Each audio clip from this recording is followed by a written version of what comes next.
Oke, karena intro tadi tidak menjelaskan apa yang ada di video ini, jadi kita mulai dari awal sekali.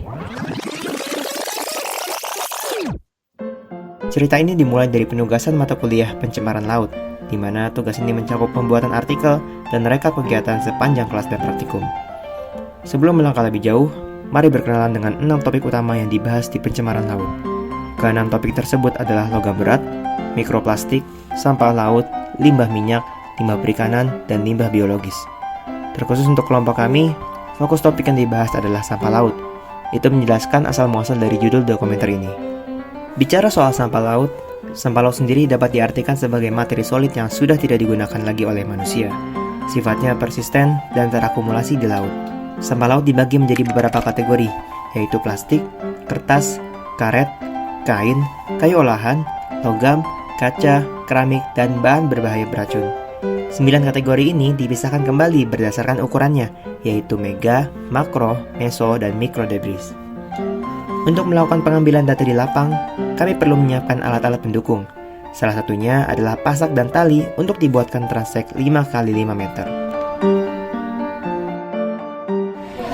Jadi kita tadi baru beres buat belajar tentang mikroplastik sama sampah laut.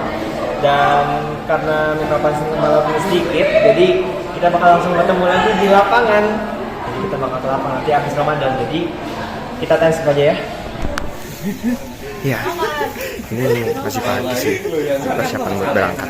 Kita kemarin berkumpul di FPIK pada jam 3:30, lalu kita melakukan perjalanan ke Pantai Sendang Biru menggunakan truk tentara. Namun kita tidak langsung menuju lokasi, melainkan mampir ke lab Marine Station terlebih dahulu, kemudian baru kita menuju lokasi penelitian atau Pantai Sendang Biru. Kalau sekarang kelamatan, jadi kita bakal langsung jalan ke lapangan, apa ya? Oke, langsung kita sampai di Pantai Sendang Biru.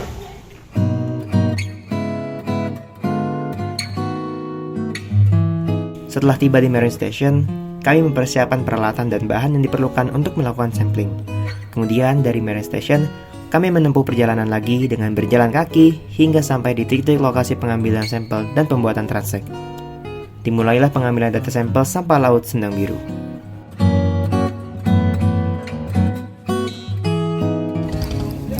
Ini sepertinya berkarat begini tuh bisa jadi dia besi ya. Bervariasi. Cerang. Panjang deh, lemah nih. Ayo diberesin masaknya.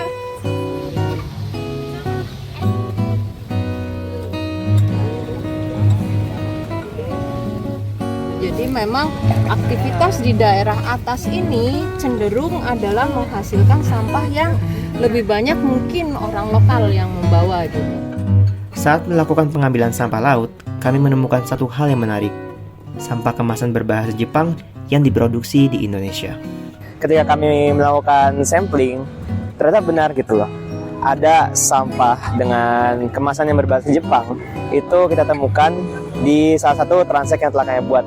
Dan itu bisa disimpulkan sebagai sampah yang dari jauh pun bisa terbawa hingga ke pesisir yang ada di Indonesia.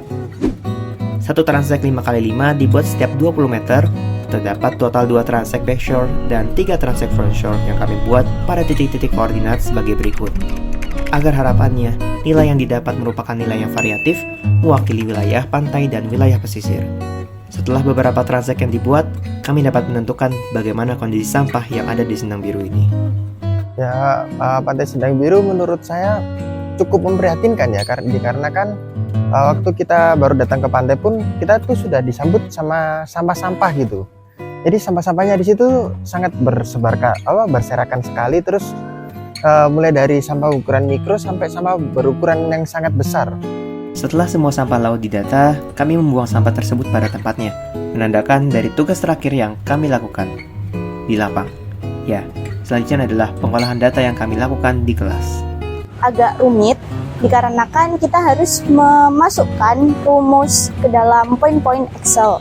Kemudian untuk kendalanya sendiri terjadi pada PPT yang diberikan oleh asisten yang mengharuskan kami memahami PPT itu, dan pengerjaannya itu agak bingung karena dari perintah di PPT itu berbeda. Selain dari yang dijelaskan tadi, kami juga mendapatkan tugas membuat artikel terkait penelitian yang kami lakukan. Kurang lebih, progresnya dijelaskan tiap pekan di kelas. Artikel tersebut nantinya juga masuk ke dalam hasil akhir mata kuliah pencemaran laut. Dan ini adalah hasil yang kami dapatkan. Dilihat dari kelimpahan sampah berdasarkan kategori, terdapat peringkat tertinggi di Transek 2 dan 3, di mana jumlah kategori sebanyak 6, dan yang tertinggi berasal dari kategori sampah B3 dan kain. Sedangkan Transek 4 hanya memiliki 3 kategori sampah. Berlanjut ke hasil pengolahan data selanjutnya, kita bisa lihat bahwa sebaran plastik sangat melimpah terutama di Transek ketiga dengan kategori plastik sekali pakai. Ya, lagi-lagi plastik. Selanjutnya adalah total unit sampah laut perluasan area Transek. Sedikit mirip dengan data pertama, yakni di sini kita dapat lihat bahwa kelimpahan terdapat pada Transek 3 dengan 9 kategori sampah, sedangkan yang terendah berada di Transek 4 dan 5 dengan kategori sampah sebanyak 5 kategori. Dilihat dari ukuran dimensi sampah, kita bisa menganalisa dari diagram ini, bahwa persentase terbesar berasal dari kategori panjang 10 cm atau lebih, yakni sebesar 39%. Sedangkan di sisi lain, yang paling sedikit berasal dari kategori ukuran 0,5 sampai 2,5 cm, yakni sebesar 7% saja. Kalau kita buat persentase untuk kategorinya, tentu plastik berada di peringkat tertinggi dengan persentase 74%, sedangkan yang terendah adalah logam dan keramik dengan persentase hanya 1%. Akhirnya, kalau kita simpulkan dari total sampah laut terbanyak yang ditemukan, berasal dari Transek 3 dengan persentase sebesar 51%, sedangkan terendah berasal dari nilai Transek 4 sebesar 5% saja. Dan banyak sekali data olahan yang bisa dibuat dari data yang kami dapatkan. Satu hal yang menarik, kenapa sampah terbanyak berasal dari kategori plastik? Kenapa di Sendang Biru banyak sampah plastik tuh karena di Sendang Biru tuh dijadikan tempat pariwisata, terus juga banyak perdagangan juga kan, pasti itu membutuhkan plastik.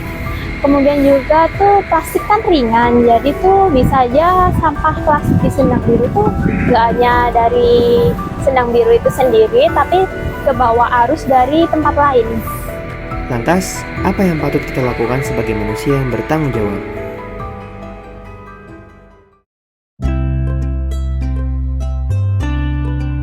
Menurut saya, berdasarkan hasil sampling kami, hal krusial untuk mengatasi permasalahan ini yaitu pada manusia. Mengapa hal tersebut bisa terjadi? Karena manusia kan bisa mengontrol segalanya. Maka dari itu manusia diharapkan dan diwajibkan untuk mengurangi atau membatasi penggunaan sampah plastik serta memperbaiki pengelolaan limbah sebelum dibuang ke alam. Cara mengatasinya bisa dengan memperbanyak fasilitas pembuangan sampah dan juga bisa bekerjasama dengan pemerintah untuk mendorong masyarakat lokal ataupun turis yang datang ke Sendang Biru untuk membuang sampah pada tempatnya. Jadi sudah saatnya kita untuk bergerak agar bumi kita tidak semakin rentah dan rusak. Semoga dokumenter ini dapat membuka hati dan menjadi pengaplikasian dari apa yang telah kami lewati. Terima kasih dan sampai jumpa lain kali.